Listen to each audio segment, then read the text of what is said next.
Hi!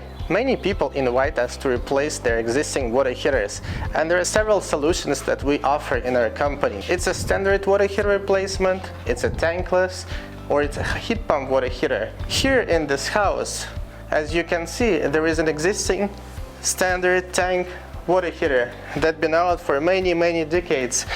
It's very old, looking at the label, and it's a good idea to replace these units before they fail at some point, so you don't have to call an emergency and to pay extra. So here a good solution is to install the heat pump water heater. In order to do so, during the estimator's visit, we need to take a look at a few things. We need to make sure that the new heat pump water heater will fit the existing location, because it's about the same size.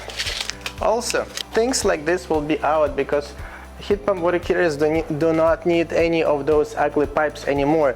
So we'd remove the pipes, we'd install the new place. We will need to install the new electrical that would go from the heat pump water heater to the main panel. Usually it takes about 1 day for the full replacement. And the new system is extremely efficient, cost effective, and provide lots of hot water. Thank you for watching this video, and I'll see you in the next one.